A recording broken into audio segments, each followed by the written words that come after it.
ذرا سوچیے، اگر وہ انسان زہر پی لے اور اسے کچھ بھی نہ ہو تو کیا یہ ممکن ہے؟ یہی وہ ایمان افروز واقعہ ہے جو ہمیں اللہ کے ایک عظیم ولی سیدنا غوث اعظم شیخ عبد القادر جیلانی رحمۃ اللہ علیہ کی کرامت کے بارے میں بتاتا ہے۔ یہ اس زمانے کا واقعہ ہے جب آپ بغداد میں دین کی خدمت اور لوگوں کی رہنمائی میں مصروف تھے، اور آپ کی بزرگانی کرامات کی شہرت دور دور تک پھیل چکی تھی۔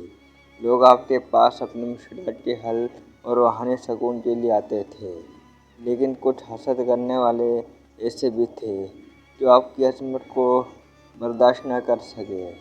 انہوں نے آپ کی سچائی کو آزمانے کے لیے ایک خطرناک منصوبہ بنایا اور ایک پیالے میں انتہائی مہلک زہر ملا کر آپ کی خدمت میں پیش کیا۔ بظاہر یہ ایک تحفہ تھا، لیکن حقیقت میں ایک امتحان۔ جب وہ پیالہ غوث پاک رحمۃ اللہ علیہ کے سامنے رکھا گیا تو آپ نے فوراً ان کی نیت کو پہچان لیا، مگر آپ کے چہرے پر نہ خوف تھا اور نہ ہی کسی قسم کی پریشانی۔ آپ نے نہایت سکون کے ساتھ بسم اللہ الرحمن الرحیم پڑھا اور پورا پیالہ ایک ہی سانس میں پی لیا۔ وہاں موجود لوگ حیرت و خوف میں ڈوب گئے۔ سب کی نظریں آپ پر جمی تھیں کہ اب کیا ہوگا۔ کچھ لمحے گزرے، مگر نہ آپ کے چہرے کا رنگ بدلا، نہ آپ کو کوئی تکلیف ہوئی، بلکہ آپ بالکل پرسکون بیٹھے رہے جیسے کچھ ہوا ہی نہ ہو۔ پھر آپ نے ارشاد فرمایا کہ زہر اس پر اثر کرتا ہے جس کا اللہ سے تعلق کمزور ہو، لیکن جو اللہ کا سچا بندہ ہو اس پر دنیا کی کوئی چیز اثر انداز نہیں ہو سکتی۔ یہ منظر دیکھ کر وہ لوگ جو آپ کو آزمانے آئے تھے خوف سے کانپ اٹھے اور ان کے دلوں میں ندامت پیدا ہو گئی۔ وہ فوراً آپ کے قدموں میں گر گئے، سچی توبہ کی اور آپ کی دست مبارک پر بیعت کر لی۔ اس واقعے نے نہ صرف ان کی زندگی بدل دی بلکہ وہاں موجود ہر شخص کے ایمان کو بھی تازہ کر دیا۔ مگر اس واقعے کے بعد بھی غوث پاک رحمۃ اللہ علیہ کی کرامت کا سلسلہ یہیں ختم نہیں ہوا۔ ایک دن ایک غریب شخص روتا ہوا آپ کی خدمت میں حاضر ہوا۔ اس کی حالت نہایت خراب تھی، کپڑے پھٹے ہوئے تھے اور چہرے پر فاقوں کے آثار نمایاں تھے۔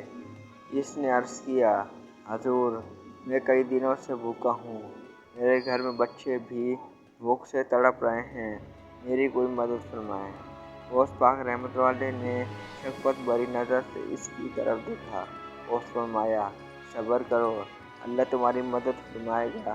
پھر آپ نے اسے چھوٹا سا سکہ عطا کیا اور فرمایا کہ بازار جا کر اس سے کچھ کمانے کا انتظام کر لو۔ وہ شخص دل میں سوچنے لگا کہ ایک سکے سے کیا ہوگا، مگر اس نے یقین کے ساتھ وہ سکہ لے لیا اور بازار کی طرف چل پڑا۔ راستے میں اسے ایک تاجر ملا جو کسی دیندار اور سچے شخص کی تلاش میں تھا تاکہ وہ اس کے ساتھ تجارت میں شریک ہو سکے۔ جب اس نے اس غریب شخص کے چہرے پر سچائی اور عاجزی دیکھی تو اسے اپنے ساتھ لے لیا اور تھوڑے ہی عرصے میں وہ شخص ایک کامیاب تاجر بن گیا۔ وہ حیران تھا کہ یہ سب کیسے ہوا۔ پھر اسے سمجھ آیا کہ یہ سب غوث پاک رحمۃ اللہ علیہ کی دعا اور کرامت کا نتیجہ ہے۔ اسی طرح ایک اور واقعہ بیان کیا جاتا ہے کہ ایک مرتبہ شدید قحط پڑ گیا، لوگ بھوک سے بے حال ہو گئے اور ہر طرف مایوسی چھا گئی۔ لوگ غوث پاک رحمۃ اللہ علیہ کے پاس آئے اور عرض کیا، حضور، ہمارے لیے دعا فرمائیں، ہم بہت پریشان ہیں۔